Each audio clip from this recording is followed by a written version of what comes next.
In the 2 weeks since the Toronto Raptors traded DeMar DeRozan, Jakob Poeltl and a top 20 protected 2019 first-round pick to the San Antonio Spurs for Kawhi Leonard and Danny Green, much has been made about change.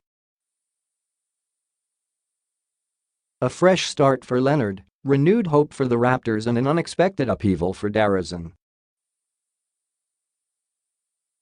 It will certainly take some time for Raptors fans to adjust to life without DeRozan. He was their star that chose to stay, the franchise's all-time leading scorer, and could one day become the first player in franchise history with a jersey in the rafters. While it's difficult to imagine a Raptors backcourt without DeRozan, it's now Kyle Lowry steering the ship with a chance to put a fitting cap on the most successful era in franchise history. Toronto took a gamble both on and off the court for what could be just a year of Leonard, but it was one worth taking. As tough as it might be for Lowry to play without his longtime teammate beside him, it was the right move for him too. Stripping away the emotion and evaluating the decision strictly as a basketball transaction, this deal could do wonders for squeezing more out of Lowry. Right off the bat, swapping DeRozan and Poeltl for Leonard and Green completely changes the gravity of the offense. While it's certainly true that DeRozan stretched his game to become more of a threat beyond the three-point line, the fact remains that he still shot just 31.2% from deep, well below the league average and among the worst in the league among players to take a high volume. As such, defenses remained content with him shooting from the perimeter. Just 27% of his three-point attempts were tightly contested, preferring to clog the lane and protect the rim. With the additions of Leonard and Green, the flow of the offense should completely change. Over his past 2 healthy regular seasons, Leonard shot 40.7% from 3-on-4. 9 attempts per game and is a dynamic scoring threat from anywhere on the floor. Green is no slouch himself, especially from the corners, where he's knocked down 43.9% over the last 2 seasons and should provide Lowry another viable spacing option. Both Leonard and Green have shown a penchant for shooting high volumes of catch-and-shoot threes, an area that DeRozan never truly embraced despite sharing a backcourt with an all-star caliber point guard. When Leonard is creating his own offense, which he will a lot, Lowry becomes a very dangerous off-ball threat of his own. While the plurality of his shots were pull-ups last season, 40.2%, Lowry posted a better catch-and-shoot effective FG percentage than C.J. McCollum, Devin Booker and Bradley Beal, to name a few. With even more spacing this season, Lowry has a chance to become one of the premier catch-and-shoot threats in the league. On the other side of the ball, the Raptors gained 2 of the league's best perimeter defenders.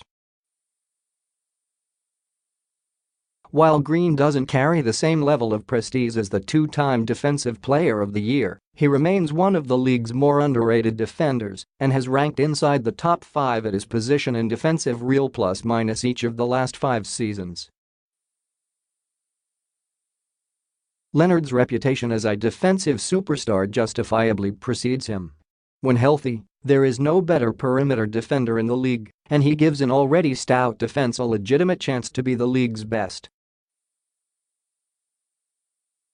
At a point in Lowry's career when he might start to slip on that end, playing alongside 2 defensive aces on the perimeter will help ease any decline. Regular season success is all well and good, but the Raptors didn't make this trade for more April superlatives. As Raptors president Masai Ujiri has alluded to, fair or not, they made this deal to raise the ceiling and win a title.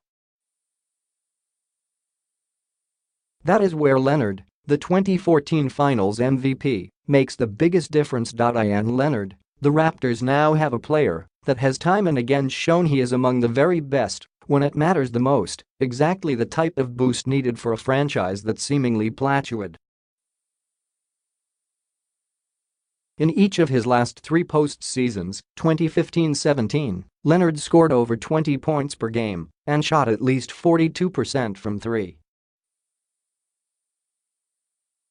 After a spectacular 2016-17 regular season in which he finished third in MVP voting, Leonard took his game to the next level in the playoffs and averaged 27.7 points, 7.8 rebounds and 4.6 assists per game. That season he led San Antonio to convincing victories over Memphis and Houston and was up by 21 on the Warriors in Game 1 of the Western Conference Finals before landing on Jakob Poeltl's foot.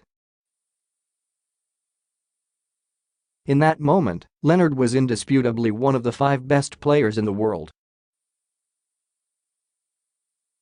While the melodramatic past 15 months may have changed that evaluation for some, the Raptors traded for him because they believed he'd become that player again. These opportunities don't come around often. It may have been lost amidst another disappointing sweep at the hands of the Cavaliers, but Lowry had a very good 2018 postseason in his own right. Though he had a slightly negative overall playoff net rating of 0.7, he was plus 16. 7 per 100 possessions as the primary offensive creator. Even as they were getting swept, he was plus 41. 6 per 100 possessions as the offensive focal point against the Cavaliers, albeit in a small sample size of just 25 total minutes. When taking stock of the league, Lowry is still one of the best players in the Eastern Conference at perhaps the league's most loaded position. And though he'll still be tasked with proving Toronto can do more than rack up wins from October through April, he is for the first time in a Raptors uniform cast as a clear second option alongside a player more equipped to make his life easier on the court. Only time will tell, but there's certainly reason for optimism that a reimagined roster redesigned to amplify Lowry's strengths can push Toronto closer to true title contention.